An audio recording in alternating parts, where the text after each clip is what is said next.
सच्चे किसान की कहानी रामलाल की संघर्ष गाथा। ये कोई मनगढ़ंत कहानी नहीं बल्कि एक सच्चे किसान की असली दास्तान है। राजस्थान के झुंझुनू जिले के छोटे से गांव सिंघाना में रहने वाले रामलाल गुर्जर एक आम किसान थे, लेकिन उनकी मेहनत और संघर्ष ने उन्हें गांव में मिसाल बना दिया। कुदरत की मार, रामलाल के पास 3 बीघा जमीन थी जिस पर वे बाजरा, मूंगफली और गेहूं उगाते थे। हमारे चैनल पर पहली बार आए हो तो सब्सक्राइब करना एलीड मोटिवेशन चैनल को। हर रोज ऐसी नई नई वीडियो देखने के लिए मिलेगी इस चैनल पर। लेकिन 2016 में भयंकर सूखा पड़ा और उनकी सारी फसल बर्बाद हो गई। गांव के कई किसानों ने साहूकारों से कर्ज ले रखा था और जब फसल नहीं हुई तो ब्याज बढ़ता गया। कई लोग खेती छोड़कर शहर मजदूरी करने चले गए, लेकिन रामलाल ने हार नहीं मानी। नई राह अपनाई। एक दिन पास के कृषि केंद्र में उन्होंने ड्रिप इरिगेशन, टपक सिंचाई और जैविक खेती के बारे में सुना। उनके पास ज्यादा पैसे नहीं थे, लेकिन उन्होंने साहूकार से और कर्ज लिया और अपने खेत में यह सिस्टम लगवाया। शुरुआत में गांव के लोग हंसे, बोले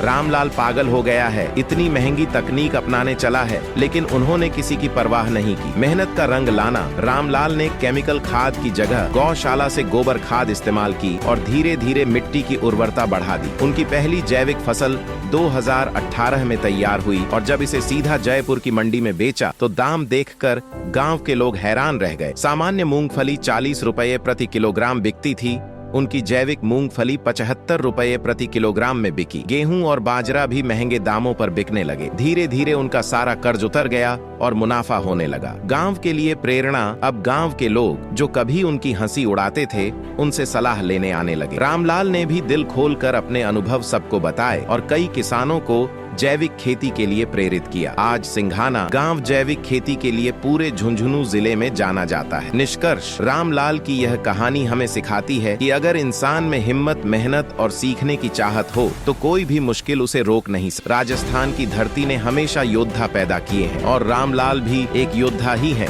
खेती के मैदान में।